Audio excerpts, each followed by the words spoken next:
82번째 시간입니다. 오늘부터는 이제 지난 시간까지 우리 성화에 대해서, 그리고 오늘부터는 이제 또 교회에 대해서 생각을 해보도록 합니다. 사도행전 2장 39절 41절까지, 그리고 고린도전서 1장 2절 우리 다 같이 함께 봉독해 보도록 하겠습니다. 이 약속은 너희와 너희 자녀와 모든 먼데 사람 곧 주 우리 하나님이 얼마든지 부르시는 자들에게 하신 것이라 하고, 또 여러 말로 확증하며 권하여 가로되 너희가 이 백간 세대에서 구원을 받으라 하니, 그 말을 받는 사람들은 세례를 받음에 이 날에 제자의 수가 3천이나 더하더라. 고린도전서 1장 2절입니다. 고린도에 있는 하나님의 교회 곧 그리스도 예수 안에서 거룩하여지고 성도라 부르심을 입은 자들과, 또 각처에서 우리의 주 곧 저희와 우리의 주 되신 예수 그리스도의 이름을 부르는 모든 자들에게 아멘.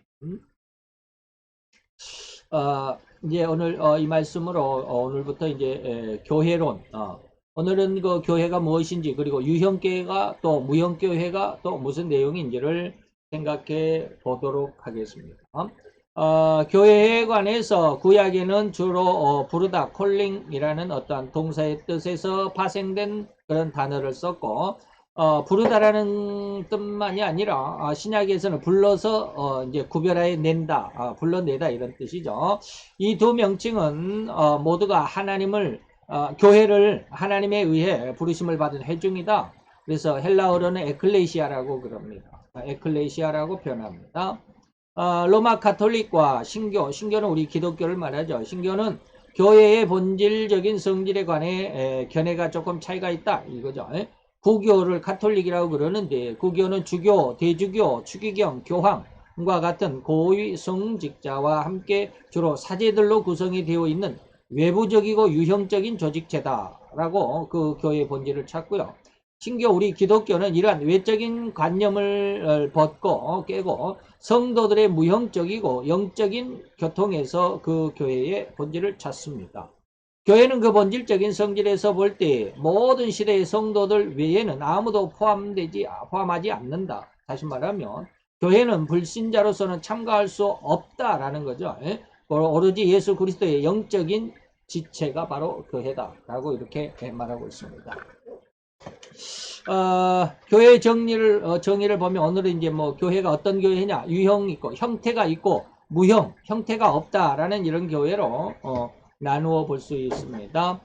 이 구별은 지상에 존재하는 교회의 적용, 지상에 뭐 이제 건물적인 것이 우리가 얼른 쉽게 이야기할 수 있지만, 건물적인 것만이 아니라 우리 이제 그 영적인, 우리가 우리 마음 속에 그 영의 은혜에 의해서 이 말이죠. 교회를 이루었느냐 이런 뜻으로 가질 수도 있습니다. 이 교회가 영적 성질에 관계되는 한에 있어서 무영적이다. 그러니까 우리 마음속에 예수에 대한 믿음, 이거 영적인 교회, 무영교회다라고 하는 거죠. 누구는 교회에 속하고 누구는 속하지 않는지를 분명히 결정하기란 이 영적인 의미에서는 우리가 영을 들여다볼 수가 없기 때문에 불가능하죠.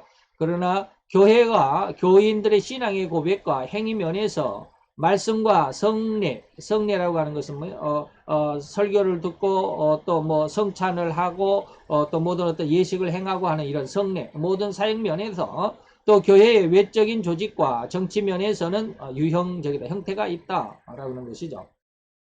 무형적인 교회가 뭐냐? 하나님의 영으로 말미암아 부름받아 택함 받는 자의 영적인 무리다라고 하고, 단순히 성도들의 영적인 회합이다라고 하겠죠. 이거는 이제 형태가 없죠. 그래서 또 유형의 교회라는 뭐냐? 참 신앙을 어린아이와 같이 고백하는 자들의 어떤 그 단체, 모임, 사람들의 모임, 이렇게 말할 수 있죠. 그래서 무형과 유형교회 회원이 완전히 동일하지는 않다. 무슨 말인지 알죠? 나는 예수를 정말로 진실되게 믿는다면서 교회에 안 나온 사람도 있고, 교회에 나왔지만 예수를 그냥 시더분치 않게 믿는 사람도 있고, 뭐 그렇다 이 말이에요. 그래서 무형교회와 유형교회가 완전히 필요 충분 뭐 이런 조건과는 좀 다르다라는 것이죠.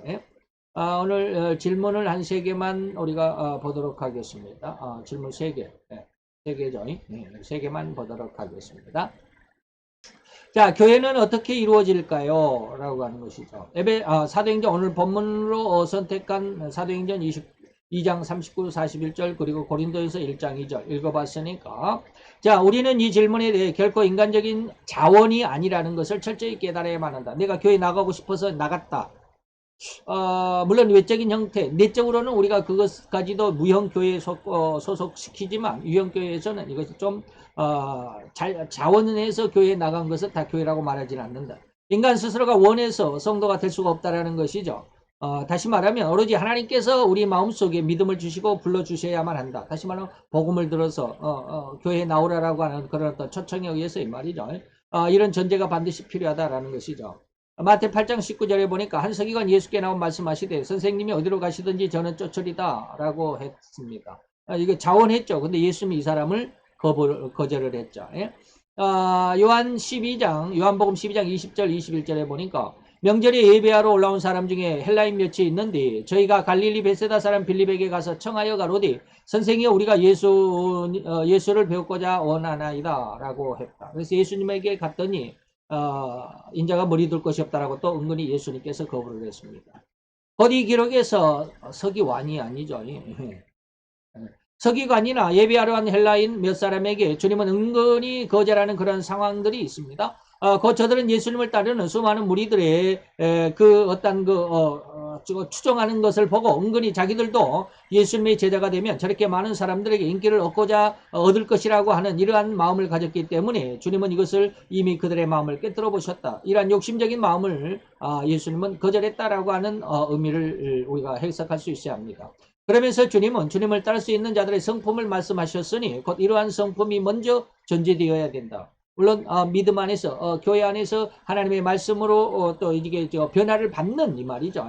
그래서 성품의 변화는 말씀이 아니고서는 결코 말씀이 우리를 시편에 보면 말씀이 우리를 훈련하고 단련시킨다라고 그러는 그 말씀을 잘 기억할 수 있어야 되죠.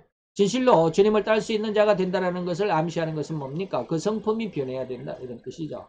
마태 8장 21, 2절에 보니까 제자 중에 또 하나가 가로되 주여 나로 먼저 가서 내 부채를 장사하게 하옵소서. 다시 말해 제자들 중에 어떤 사람이 아버지가 이제 돌아가시는 상을 당했죠. 그랬더니 예수님 내가 우리 아버지 장례를 치르고 올게요 라고 그랬더니 예수님께서 뭐라고 그러냐면 가라사대 죽은 자들로 저희 죽은 자를 장사하게 하고 너는 나를 쫓으라. 이 말을 아버지 그 장례도 가지 말라라고 하는 그런 뜻이 아니라 의미를 잘 생각할 수 있어야 됩니다. 세상의 것은 세상의 방법으로 하는 것이 있지만 그러나 우리가 진정으로 하나님 앞에 하나님의 종이 되려고 하면 세상 것이 아니라 하나님의 뜻을 따라야 된다는 그런 의미입니다. 죽은 자는 죽은 자들로가 많이 세상적인 모습이죠. 그러나 너는 나를 쫓으라라고 하는 것은 영적인 의미여서 세상적인 것도 우리가 삶 속에서 중요하니까 세상적인 것이 이루어져야 하나님이 아니라 하나님의 것이 이루어져야 세상적인 것이다. 그 순서를 바꿔놓을 수 있어야 됩니다. 그렇지 않으면 이 마지막 시대에 하나님을 향해서 극단적으로 말하면 순교할 수가 없습니다. 자, 요한복음 12장 24절 6절에 보니까 내가 진실로 진실로 너희에게 이르노니 한 알의 밀이 땅에 떨어져 죽지 아니하면 한 알 그대로 있고 죽으면 많은 열매를 맺느니라. 이것은 물론 예수님 자신을 의미하기도 하지만 또 다른 의미가 협의적으로 우리가 우리들의 신앙에 적용할 수도 있습니다. 자기 생명을 사랑하는 자는 잃어버릴 것이고 이 세상에서 자기 생명을 미워하는 자는 죽고자 하면 이 말이죠. 영생하도록 그 생명이 보존됩니다. 사람이 나를 섬기려면 나를 따르라. 예수님의 말씀을 따르라 이 말입니다. 예수님이 있는 곳에 나를 섬기는 자도 거기 있으리니 사람이 나를 섬기면 내 아버지께서 저를 귀히 여기실 것이라 라고 하는 것이죠. 곧 하나님의 의도를 정확하게 알고 따라야만 한다라고 하는 것입니다. 그저 그냥 세상적인 어떤 그냥 휘황찬란한 것, 예수님을 따르면 아주 그냥 그 많은 사람들을 이끌 수 있는 지도자가 된다라고 생각하는 것, 이런 것들을 먼저 생각해서는 안 된다라고 하는 것입니다. 진실로 하나님의 의도를 정확하게 안다라고 하는 것은 하나님께서 부르시고 알려주셔야만 할 수 있다는 것을 기반으로 해석해야만 가능할 뿐이다. 여러분들이 열심히 기도하고 말씀 안에서 열심히 훈련하고 말씀도 공부를 해야만 합니다. 그래야 알 수 있어요. 거로 교회는 이렇듯 하나님께서 불러주셔야만 오직 하나님의 교회가 되고 유형교회의 이론이 된다라고 하는 것입니다. 이는 정통신화의 철칙임과 동시에 가장 근본적인 기준이 되는 것입니다. 이러한 기준과 근본이 정확하지 않으면 그는 결코 그 결말이 홍수의 엄몰됨 같을 것이라는 마태 7장 27절의 결말에 이를 뿐이다라고 하는 것 기억하라라고 하는 것입니다. 두 번째, 성경은 교회를 뭐라고 말씀하고 있습니까? 교회는 에베소서 1장 23절에 보니까 그의 몸, 예수의 몸이다 라고 이렇게 말하고 있습니다. 교회는 예수님의 몸이다. 만물 안에서 만물을 충만케 하시는 자, 예수의 충만이다 라고 이렇게 말하는 것이죠. 교회는 오직 우리를 구원하신 구세주인 예수님의 몸일 뿐입니다. 예수님이 우리의 머리가 되는 것이죠. 몸에는 머리와 그리고 몸과 팔다리 등 온갖 육체의 여러 부분들이 붙어 있어서 온전한 하나의 육체를 이룬과 같이 교회는 절대로 그 주님을 머리로 하여 모든 교회와 교회 일원인 성도들은 각 몸의 지체들로 함께 붙어 있어야만 온전한 교회가 된다라고 하는 비유 그리고 그 의미인 것입니다. 이게 바로 에베소서 4장 15, 16절이죠. 오직 사랑 안에서 참된 것을 하여 범사에 그에게 예수까지 자라나라. 예수는 머리니 곧 그리스도다라고 하는 것이죠.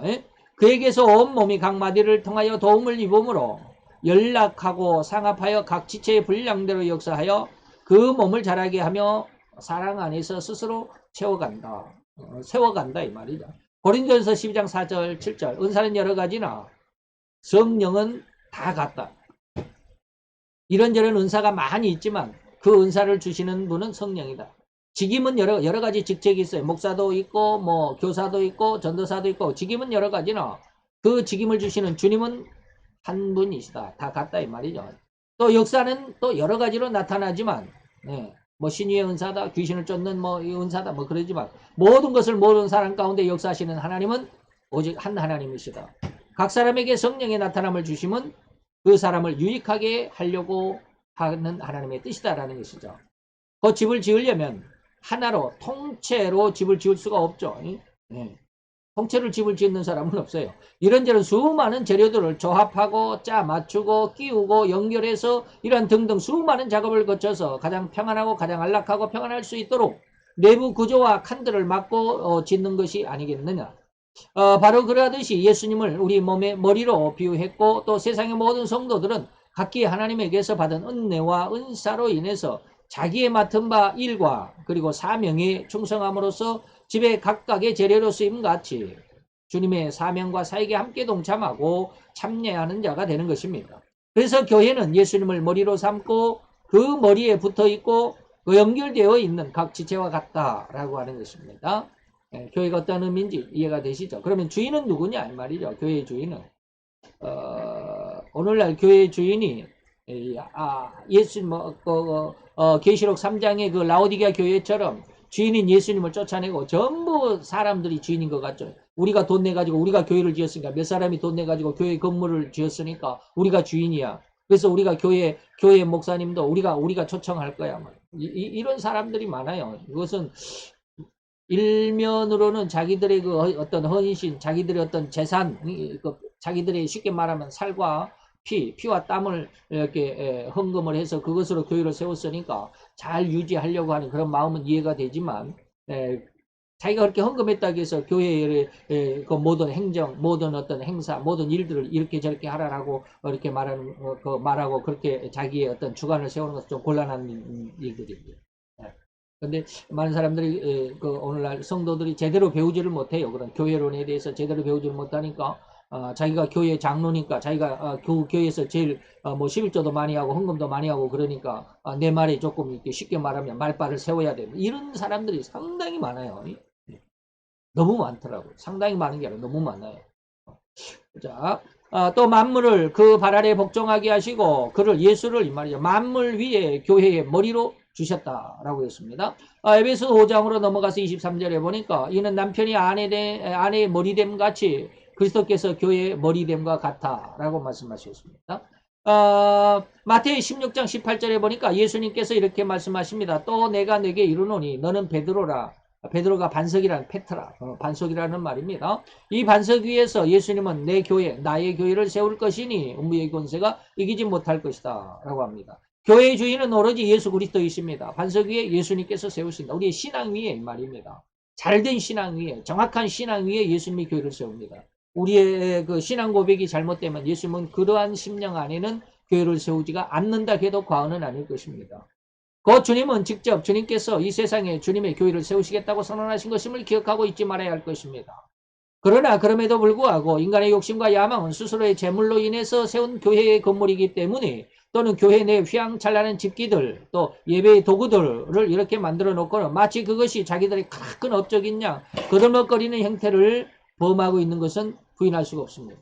그래서 계시록 3장 20절에 라오디게아 교회에 예수님이 이렇게 말합니다. 볼지어다 내가 예수님이죠. 내가 문 밖에 서서 이 문을 두드린다. 예수님이 문 밖에 있어야 될 분이 아니죠. 교회 문 밖에 있어야 할 분이 아니죠. 교회 안에 있어야 되잖아요. 그것도 교회의 제일 강단 중심에 탁 예수님이 앉아 있어야 되는데 지금 예수님이 교회 강단이 아니라 교회 안도 아니고 교회 밖에 쫓겨나 있다 이 말이죠. 그러니까 문 밖에 있는 것이죠. 누구든지 내 음성을 듣고 문을 열면 다시 말해 회개하면 이 말이에요. 내가 그에게로 들어가 그로 더불어 먹고 그는 나로 더불어 먹으리라. 오늘 예수님에게 칭찬은 없고 오로지 책망만을 받은 교회가 바로 라오디게아 교회인데 이 교회에 대해서 예수님의 모습은 문 밖에 서서라는 문구가 오늘 주님은 교회 안이 아니라 교회의 문 밖에 서 계신다는 것을 알 수 있습니다. 원래 이 라오디게아 교회가 세워질 때는 오직 예수님의 자리는 강단의 강대상 의자였을 것입니다. 그런데 어느 순간부터 이 라오디게아 교회 안에서 예수님을 찾을 수가 없었습니다. 예수님은 그 교회에서 쫓겨난 신세였다라고 하는 것이죠. 즉 협의적인 다시 말하면 성도 개개인의 적용을 한다면 우리 성도들 개인의 심령에는 진실로 예수님이 가장 중심 자리에 좌정하였던가를 좌정하고 있는가를 잘 살펴보아야만 합니다. 그래서 바울은 주님의 자리가 우리의 마음 중심이라고 하기도 했습니다. 로마서 8장 9절에 보니까 만일 너희 속에 하나님의 영이 거하시면 너희가 육신에 있지 않고 영에 거하는 성도다 이 말입니다. 그런데 너희 속에 그리스도의 영이 없으면 너는 그리스도의 사람이 아니다. 아주 두려운 말이기도 합니다. 우리는 교회의 주인이신 예수님을 진실로 우리 각 성도인 심령 중심에 예수님의 자리를 내드려야만 합니다. 그것이 진정한 유형적인 교회고 각 성도의 심령 교회가 되는 것입니다. 결코 이 중심 자리에서 예수님을 쫓아내서는 안 될 것입니다. 여러분들이 잘 기억하시고 교회가 무엇인지를 여러분 잘 이해할 수 있어요. 앞으로 배우는 이러한 그 교리 내용 안에서 몇 시간을 통해서 교회에 대한 확실한 여러분들의 그 은혜 그리고 여러분들의 신앙이 잘 정립돼 가고 확고하게 결정될 수 있기를 바랍니다. 기도합시다. 할렐루야 주님, 오늘도 여호와의 귀한 은혜와 사랑을 감사합니다. 오늘도 여호와의 은혜와 사랑 안에서 오늘 우리가 교리적인 면 안에서 교회론의 첫 시간을 주님 앞에 드렸나이다. 아버지 하나님, 우리가 우리 심령 속에 또 우리의 지혜와 지식 속에 그리고 우리의 믿음 속에 교회에 대한 정확한 아버지의 그 기틀을 마련할 수 있고 진리의 기둥을 마련할 수 있는 은혜의 역사가 이루어지는 시간 되게 도와주옵소서. 앞으로 몇 시간을 통해서 교회론에 대하여 우리가 듣고 배우고 공부할 때 하나님 잘 기억나게 하시고 잘 우리의 신앙에 적용시킬 수 있게 하시고 우리 신앙이 중추적인 아버지며 골격을 이루는 은혜가 되게 도와주옵소서. 예수 그리스도 이름으로 감사와 기도드려 싸움나이다. 아멘.